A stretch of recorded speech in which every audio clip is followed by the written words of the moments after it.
Hello, everyone. So I'm just going to do a bit of a critical reflection of my process so far and hopefully get an idea of what's going to happen in the upcoming weeks, and we'll work through that a little as well. So I've just got my design project timeline up that I submitted through my professional project proposal, and I'm just going to go through it, sort of the individual points that I've included in my timeline, especially for the first week, and see if I've completed them adequately, and do a bit of a reflection on how I've met them, met the requirements of what I've outlined, and how I might have changed them in retrospect now that the process has sort of begun. So firstly, we just got finished sourcing materials. I've done all the research related to it. All the suppliers I kind of know, all the businesses I could potentially source this timber from, and any other materials as well that I have in mind, like metal. So in terms of sellers, I have a pretty good idea of who is selling and what kind of materials are out there as well, and also have a pretty good idea of what kind of materials I would like to use. I am leaving the actual purchasing of the material until I have a day booked out for the workshop. It just gives me that extra time to churn over the idea of the material and the actual selection of the material, because it's quite a big decision, because the material actually determines a lot of what the design will look like, and how it's going to function and things like that. So I will leave the purchasing to a later date, before I am allowed in the workshop, and I will have time to do that. And that just allows me that extra bit of flexibility. So in retrospect, I would have liked to have put this purchase material as a flexible day, so that I could do it before I had access to the workshop, essentially. But also just before I had access to. So joints and assembly, this is something that I'm having an ongoing reflection of. I wasn't able to do any mock-up prototypes today, as I was a bit sick and couldn't use my own smaller workshop to mock them up. But I did do a little bit in Creo in terms of mock-up prototypes, which is a useful format, but at the same time, it doesn't allow me to test kind of strength and stresses on a given joint. It does allow it in some contexts, but you really want that kind of real life knowledge that comes from actually pulling out a joint, or putting pressure on the tip of the triangle. That would be kind of invaluable knowledge that I'd get.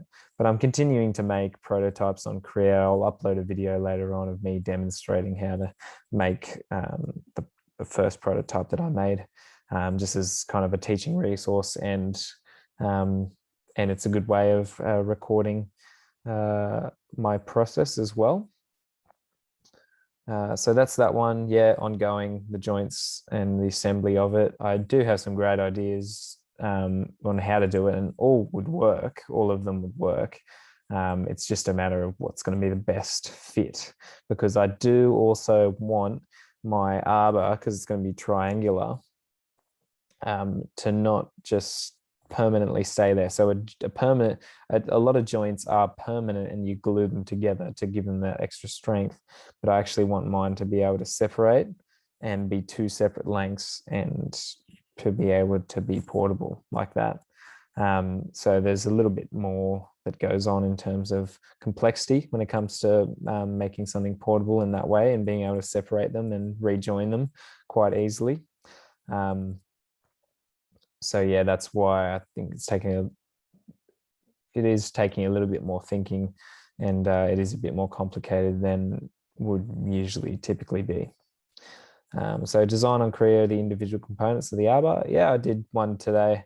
I did one component which equaled two components, because it was the same on either side. and I also did the assembly as well.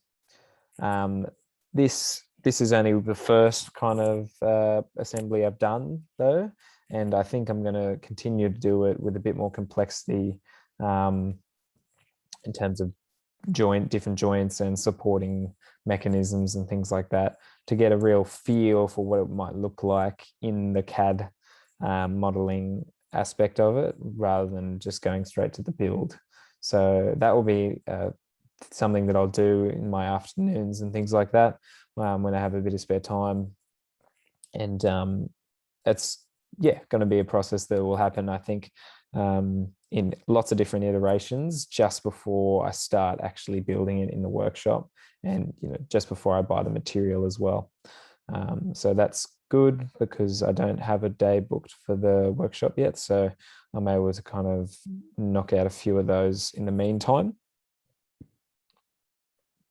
Prototype the arbor using balsa wood. Like I said, didn't really want to go into the workshop today just because the dust that gets churned up in there and things like that.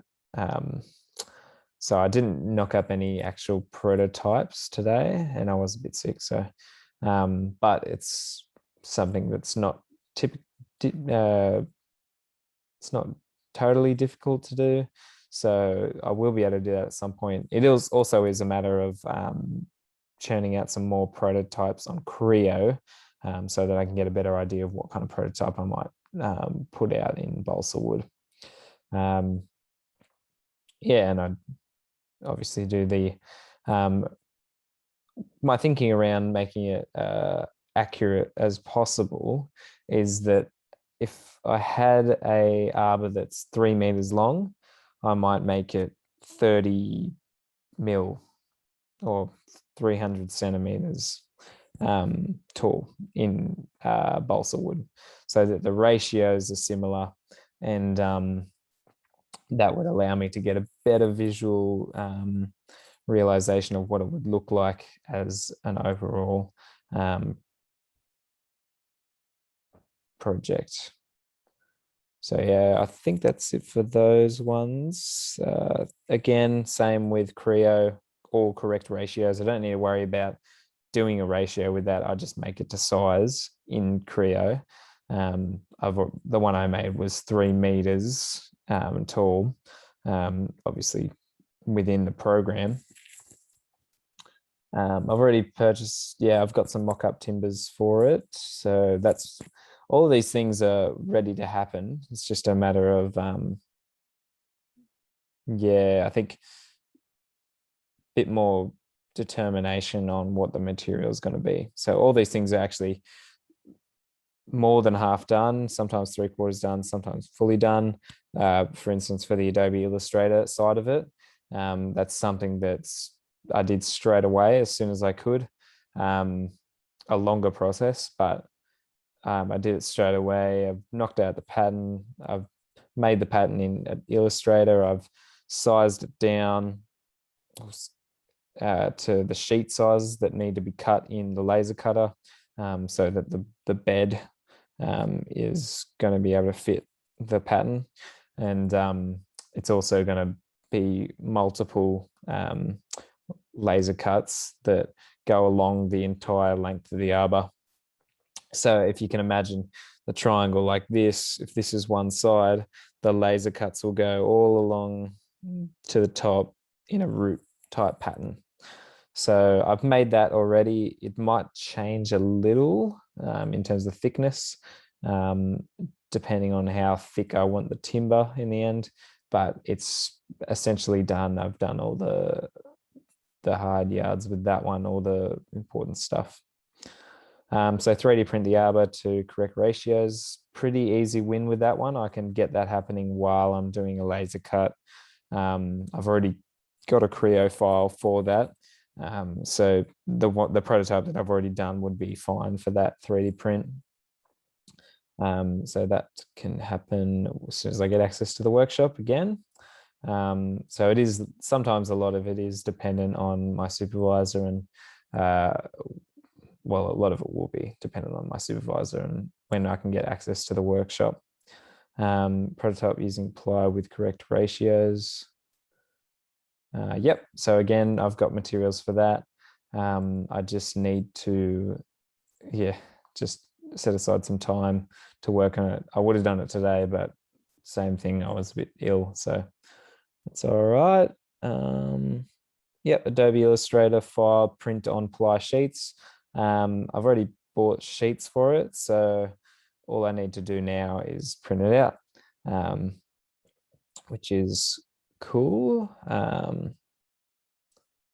Because it's a fairly easy thing to do, and for me, it is time consuming. Sometimes the cuts might take a few hours, but I can do that while I'm doing something else, like working on the actual arbor sides and things like that, and the 3D print as well. Match up Illustrator ply pattern to arbor timber. So all that means is that the colors are going to be really important. So the Illustrator for the pattern will be a lighter pine timber, that's ply sheets, so a lighter color timber, and I got to match it up to whatever timber I buy. So if I'm buying exotic timber, you generally want to put a clear coat on it. You don't want to stain it with anything, just to keep the look of the timber as much as possible. So I will try and buy a darker timber. I did find a nice silky oak, but it's probably a bit too light. So a lot of it is to do with the colors. And I think a nice red hardwood would look really nice against that ply timber. And I could put a few examples up of that actually in the blog. Another thing is that my blog is well underway. I post pretty much twice a day, and worthwhile posts. I'll pull that up now. So I've got a few posts already. So starting here 4 days ago, 3 posts in that day, 4 posts actually, 1 post that day, four posts in that day, and 1 post yesterday. So yeah, a few posts kind of happening. Oh, there's a few more posts there, 2 more posts there 5 days ago. So yeah, that blog is well underway, and it's been good for the process of understanding how it's happening and things like that. If we go back to the timelines, there we go. Yep. Yes, so recess LED strip research. Yes, so I got to consult with the client. It's in thinking about it outside of the in terms of the in relatedness to the wedding that's happening. It is a daytime wedding, so the LED strip might not be as it may not have a great effect necessarily, but if it was a nighttime wedding and it wanted to be sold or rented out to a nighttime wedding or something like that, then it would be extremely effective in that as an arbor with that LED strip recessed into it. So it might be something I still integrate. However, it may not be as effective for this particular wedding coming up. But at the same time, it might still be effective. So it might be something that is still included for that daytime wedding. Yep, so that's fine. That's something I can do at home, which is good. So the soldering and wiring of the LED strip, something I can do here, and I've already bought the LEDs for it. So that's all done. It's just a matter of talking to the client and determining whether she wants to go ahead or not. So cutting timber to size, something that'll happen in the workshop once I get the material. For point of triangle joints, so doing the joints on the top point here, that's the first thing to do. So determining that in Creo first, as I discussed. So a lot of this stuff is a flow on of the process that I've kind of laid the foundation of now. So the first week was really crucial in laying that foundation, and the next kind of steps in the next 3 weeks or so will be based on that foundation that I've laid. And same with the base joints. Mocking up those joints in Creo will be essential for determining what that's going to look like. Finalizing joints and assembly techniques. Yep, same thing with bolts and things like that. And finishing and making it look nice with clear coats of oil and maybe stains as well, and sanding, and a lot of sanding, and more coats, lots of coats of oil and things like that. And then the laser cut pattern as well, same thing. Sand, well, not really so much sanding because it is quite a thin material, but staining, clear coats potentially, and then gluing it to the face of the arbor. So I've got a lot of the process outlined already, and this is really helpful in guiding me through that. But a lot of it's going to be dependent on accessing the workshop, and when that's going to happen is yet to be determined, just based off my supervisors and academics availabilities and things like that. So finalize finishing, yep.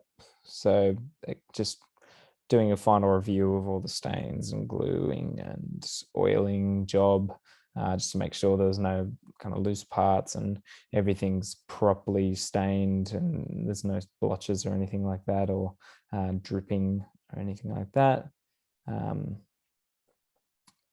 Process documentation, yep, that's done throughout. There's a few things here that will be done throughout. So process documentation I've been doing with the blog, and with these videos that are being posted on the blog, and I'm doing that throughout in a variety of ways.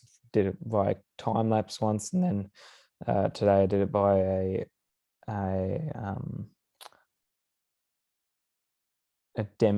a demonstrative video, so where I demonstrated how to do what I was actually doing on Creo, which also demonstrated my process as well. And then the professional portfolio, that's something upcoming, which I'll have to put a bit more thought into in the later weeks, and collaboration and consultation process. Mostly to do with my peers at the moment, but I have sent my proposal off to my supervisor to give a bit of a review, and he'll probably have some advice on that as well when I'm able to touch base with him. And yeah, appropriate experts, mostly just people I know within the industry that I can talk to and ask questions of, and also people who work in probably going to be one of the suppliers of the timber as well. They're usually experts in what they do. I know this supplier I'll potentially go to as well as an expert in what he does, and he'll probably have some advice on how to do it. And documentation, finalize all documentation, respective assessments for the course. And industry relevance, yep, just applying everything to the syllabus, which is happening throughout. And I know the process just of what a major project looks like, because it's something that is within the syllabus, and I know the syllabus as well, just from the industry knowledge that I do have already. And then the giving of the product to the client, which is going to be enjoyable. Yes, and these are all just the risk assessments, but that's not what we're here to discuss. So it's looking good so far. The main thing is going to be the materials. I'll just increase the size of this. Stop the screen share. Yeah, the main thing is going to be materials. And that will be a big milestone in developing the rest of the project. the Creo assemblies are going to be really valuable in determining what it's all going to look like and helping that process of manufacturing as well, because those assemblies can be translated into a technical drawing or an AS 1100 template, which I can use and break up the parts into, and just really valuable process within the industry that we do have, and is going to be really quite invaluable as a skill that I can also teach my students and utilize in the folio as well. So that is going to be really valuable. Those Creo parts and assemblies, doing those and getting those done.